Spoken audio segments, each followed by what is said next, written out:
Hi girls, this is lesson 10, After the Flood, the Physical Record. The vocabulary for today is crust, which is an outside covering. We're talking here about the crust of the earth, the part that it's on the outside of the earth.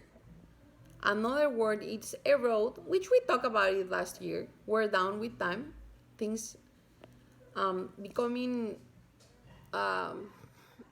destroyed or older, they were down with time or with water and air. Extinct, to be without any members of a kind left living, meaning there are no more of your species living. Gravity, a force of nature that pulls things toward the Earth's center, like the gravity that makes things fall to the ground. Permafrost, it's frost, a type of frozen snow that does not thaw. It's frozen all year, it never melts. Okay, so after the flood, we have the physical record. Remains of living things, large fossils deposits like bison and woolly mammoths. Over 100 years ago, a frozen woolly mammoth was discovered in Siberia. It even had undigested food in his stomach. That's crazy. Can you imagine finding something like that in the ice? Then they found a lot of rest in the same way in Siberia or Antarctica. Some scientists believe they are physical evidence of the sudden destruction of the flood. The mammoths were probably running away from the flood and became trapped into water or mud. The weather patterns changed following the flood. Another thing that changed was the type of animal before and after the flood. Some animals became extinct. They were not anymore of that type of animal. Some because of the destruction and some because of the lack of food after the destruction. Some of the plants didn't survive either. Plants haven't grown as big probably because the weather changed, glaciers and other forces. Some scientists believe in a theory that layers of rock and soil were formed by glaciers. An ice age covered the earth for millions of years. Other scientists disagree with this timing but say that glaciers involved in shaping Earth's surface.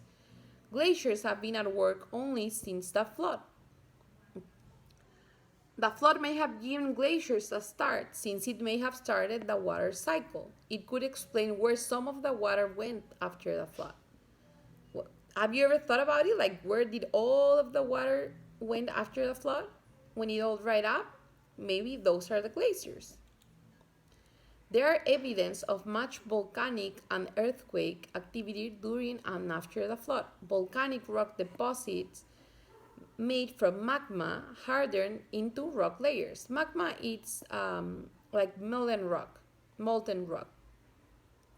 Volcanoes can cause a lot of destruction and dramatic changes. Ash from the eruption can block out the sun and bury large areas of land.